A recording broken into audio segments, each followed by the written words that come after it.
Well, hey guys, welcome back to my channel.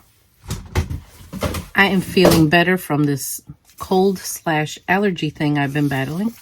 So I want to check on the red wigglers that I had gotten, remember? Let's check on them and let's just see how they're doing. And I have a banana for them. I want to feed them. So how are you all doing? I'm almost sold out of the Woodstock starter colony. I still have a few left, so if you want them, go to my website, thegardenandwormlady.com, and then I'm going to close down the sales for that and reset them, and obviously we're going to do that together. I do have, I'm not sure if I have the Louisiana swampworm starter colony. I don't remember. But anyway, I did put a few of these starter colonies on there, so let's check them and just see how they're doing. So we had a really bad storm last night, and luckily my greenhouse didn't blow away. Nothing blew away, because you know how it is with these storms. They here in southern Indiana where I am, they just pop out of nowhere. They do. So let's see how these guys are doing. I gave them some. Let's dig down and just check them out. They're still eating this plantain. You know, plantain skin is like a lot harder than just bananas. Because they're not ripe. At least not the ones I put in here. But they're still going at it. I still see them here. Ooh. Ooh, ooh, ooh. Look at all those potworms. See the white ones?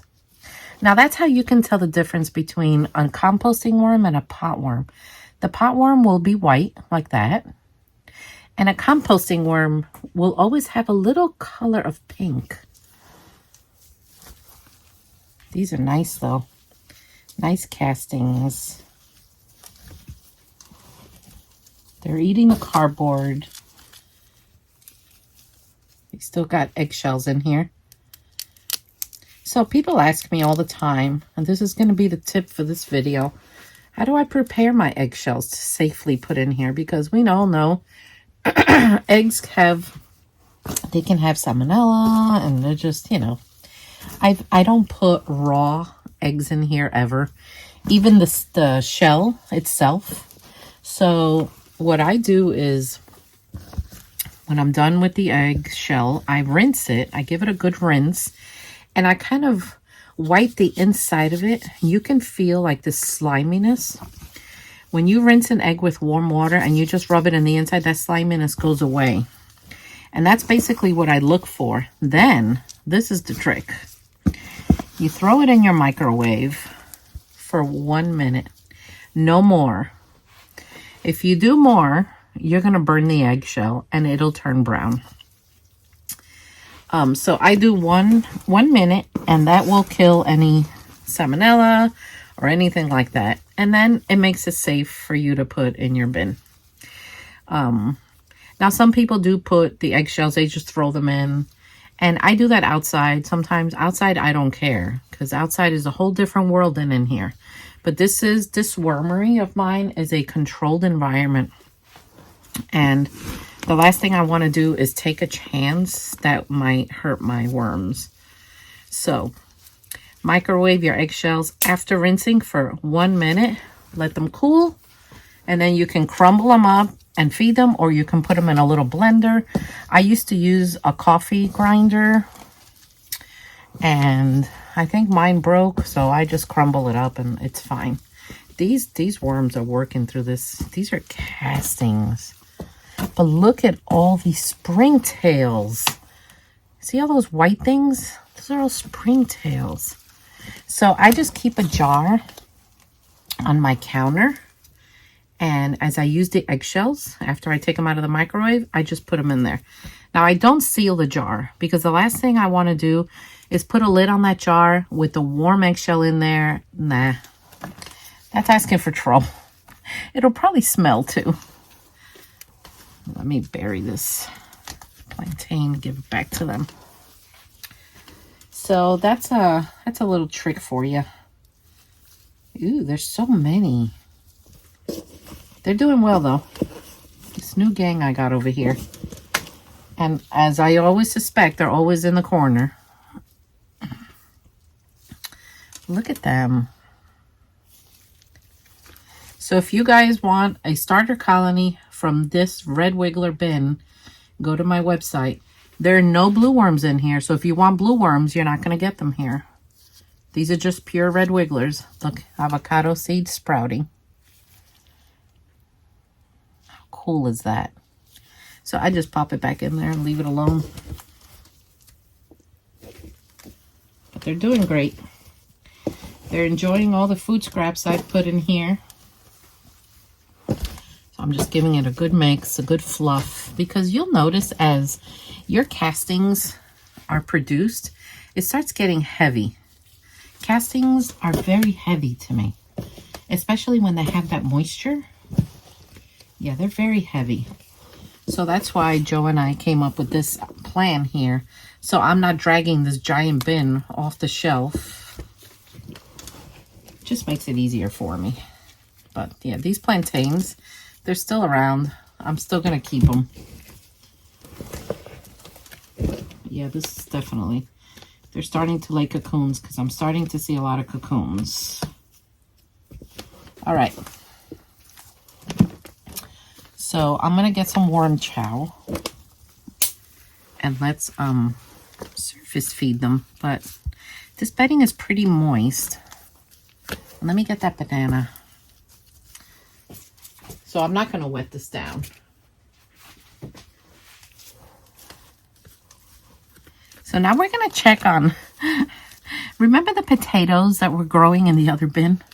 Let's check and see what's up with that. All right. I always change gloves in between.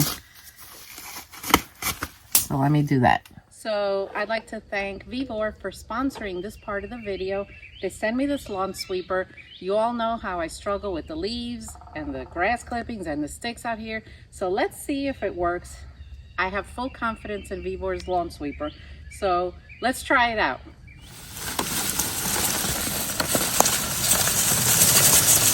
Oh my gosh, look guys, I can even do this. Look at that. Joe's gonna love this too. You know guys, you know me and my reviews. I'm really impressed with this one. I cannot wait for the autumn season to come. And you've seen the property. It is massive with leaves. This is gonna be really handy. And what I like about it is that I can adjust the size to pick up bigger things, smaller things, closer to the ground or not. It even picks up dog poop, even though I'm not going to use it for that. I have seen some people use it. Plus, the basket just pops off. And then I go and dump it in my garden and pop it back in. I mean, it doesn't get any simpler than this. Look at this. And it pops back in. So I'll put their website link down below. If you want one, get one. For people like me who, I broke my knee and I've had trouble getting on the ground sometimes, this is like, this is really good. This is really good. I'm very happy with this. So I'm going to use it around the yard and just pick up more stuff to put in my garden and use as mulch. So get yourself one. I'm telling you, if it's Vivor, it's a good brand. See my greenhouse? That's also from Vivor. I bought that one. I love it. Let's feed them first before I go over there. There you go. Just give a little swipe here. And they are good to go for a few days. All right, so these are the Louisiana swamp worms. And a potato has started to sprout in here and actually produced little potatoes. And remember, I made a mound. So let's check the mound. And let's just see if they're still here. So this is the mound. And I don't see a potato plant growing. That doesn't mean it's not going to. But I just put it in there. I still don't see anything, but I see a lot of worms. So this might not happen. But anyway, nothing yet on this. So we're going to keep mounding it and just see what happens. Let's check on them. Louisiana swamp worms are really small worms. They're kind of a cousin of a red wiggler. In the South, they call them swampers. I love them. They're a little more in maroon color, but this is the difference. Again, this bin has no blue worms in it. The Louisiana swamp worm is known to release an odor under the water that fish are attracted to. Now, you're not going to smell it here in your bin, but when you fish with them, they release some kind of odor and fish are attracted to them. And that's why people love to fish with these little guys. You know, lakes and streams.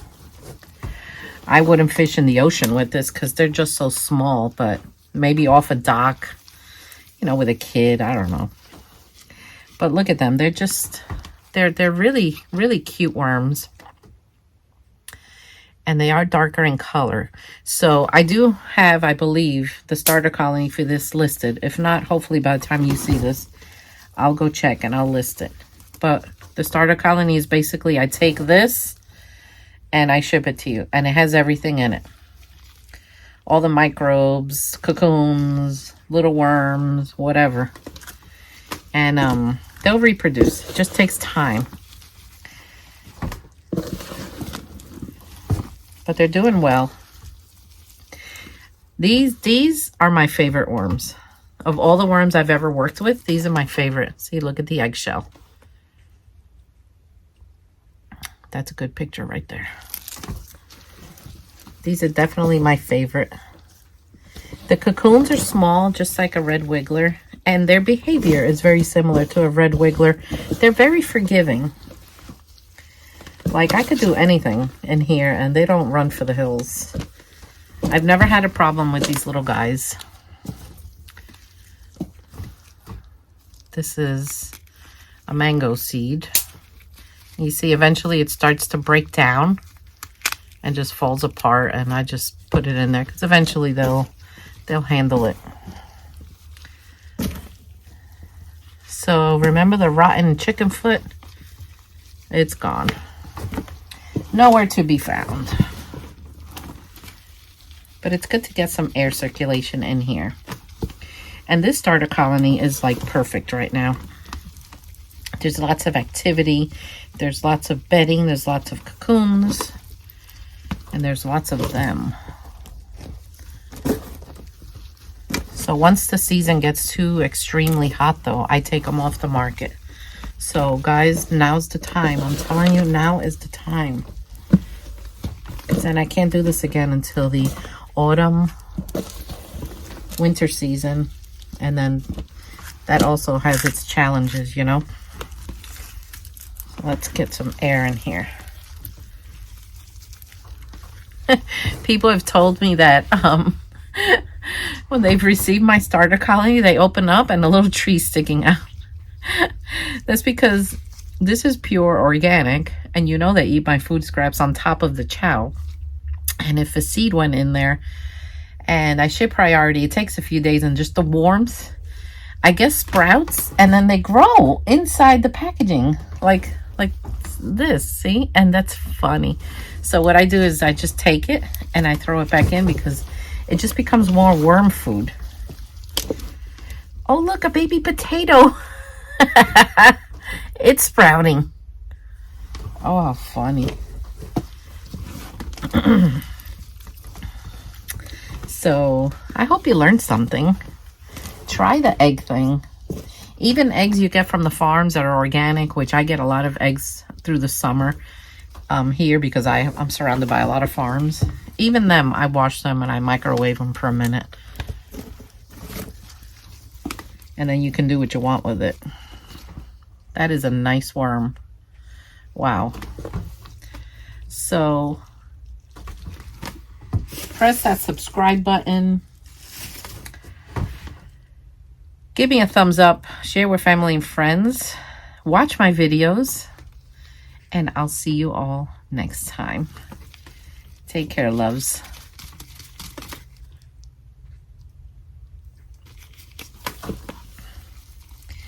Just gonna keep mixing.